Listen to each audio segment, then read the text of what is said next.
Assalamualaikum warahmatullahi wabarakatuh. Sebelumnya perkenalkan, nama saya Lukis Natasha Febianti dengan NIM 1 C021220 dari R11. Di sini saya akan mempresentasikan tugas mata kuliah akuntansi syariah, yaitu dengan judul Akad Murabahah, yaitu sebagai berikut. Materi yang akan saya bahas kali ini ada 5. Yang pertama ada pengertian akad murabahah, lalu yang kedua ada jenis akad murabahah, lalu yang ketiga ada dasar syariah, lalu yang keempat ada pelakuan akuntansi atau PSAK 102, dan yang terakhir ada ilustrasi kasus akad murabahah. Baik, untuk mempersingkat waktu yang ada, kita langsung saja masuk ke materi yang pertama, yaitu pengertian akad murabahah. Menurut Hayati, pada tahun 2015, murabahah adalah transaksi penjualan barang dengan menyatakan harga perolehan dan keuntungan atau margin yang disepakati oleh penjual dan pembeli. Hal yang membedakan murabahah dengan penjualan yang biasa kita kenal adalah penjual secara jelas memberitahu bahwa kepada pembeli berapa harga pokok barang tersebut dan berapa besar keuntungan yang diinginkan. Pembeli dan penjual dapat melakukan tawar-menawar atas besar margin keuntungan sehingga akhirnya diperoleh kesepakatan. Lalu materi selanjutnya mengenai jenis akad murabahah.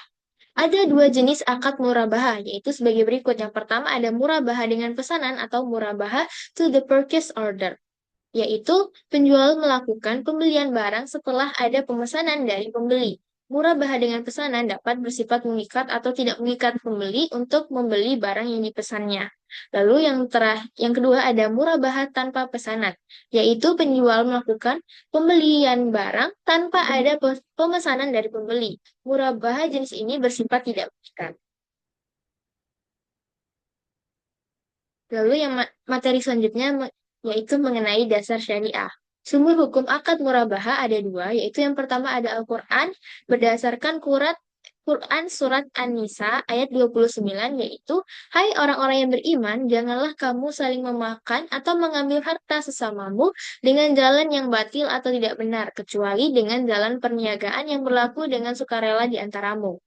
Lalu yang kedua ada berdasarkan Al-Hadis, Rasulullah Shallallahu Alaihi Wasallam bersabda, ada tiga hal yang mengandung keberkahan. Yang pertama yaitu jual beli secara tangguh, muqarabah atau mudarabah, dan mencampur gandum dengan jawabut untuk keperluan rumah tangga bukan untuk dijual. Hadis riwayat Ibnu Majah dari Suhaib.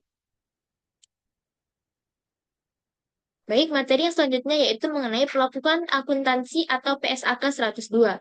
PSAK 102 yaitu membahas tentang akuntansi murabahah yang mengatur pengakuan, pengukuran, penyajian, dan pengungkapan transaksi murabahah, yaitu sebagai berikut. Akuntansi untuk penjual pada saat perolehan aset murabahah diakui sebagai persediaan sebesar biaya perolehan. Akuntansi untuk pembelian akhir, aset yang diperoleh melalui transaksi murabahah diakui sebesar biaya perolehan murabahah tunai. Selisih antara harga beli yang disepakati dengan biaya perolehan tunai diakui sebagai beban murabahah tangguhan. Penyajian piutang murabahah disajikan sebesar nilai neto yang dapat direalisasikan, yaitu saldo piutang murabahah dikurangi penyisihan kerugian piutang. Margin murabahah tangguhan disajikan sebagai pengurangan atau kontrakal piutang murabahah. Beban murabahah tangguhan disajikan sebagai pengurang atau kontrakal piutang murabahah.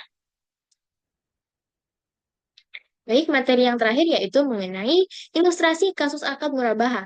Contoh kasus murabahah tunai. Contoh kasus murabahah tunai pesanan mengikat yaitu pada 1 Januari 2013, penjual dan pembeli melakukan akad murabahah. Penjual membeli dari pihak lain barang yang akan dijual kepada pembeli. Penjual membeli persediaan dari pihak lain dengan harga Rp100.000 dan akan diserahkan pada 1 Juni 2013. Pesanan mengikat. Dari informasi tersebut, jurnal yang harus dibuat oleh penjual yaitu berupa pada tanggal 1 Januari tahun 2013, aset murabahah pada debit sebesar 100.000 dan kas atau utang di kredit sebesar 100.000. Selain kasus tersebut, ada contoh kasus lain yaitu mengenai contoh kasus murabahah tunai pesanan tidak mengikat pada 1 Januari 2015, penjual 2013, penjual memperoleh aset murabahah dengan harga beli sebesar 100.000. Dari informasi tersebut, jurnal yang harus dibuat oleh penjual yaitu pada tanggal 1 Januari 2013, jurnal yang dicatat yaitu aset murabahah pada debit sebesar 100.000 dan kas kas atau utang di kredit sebesar 100.000. Namun, pada 1 Maret 2013 terjadi penurunan nilai sebelum barang pesanan diserahkan kepada pembeli sebesar Rp5.000. Pesanan tidak mengikat.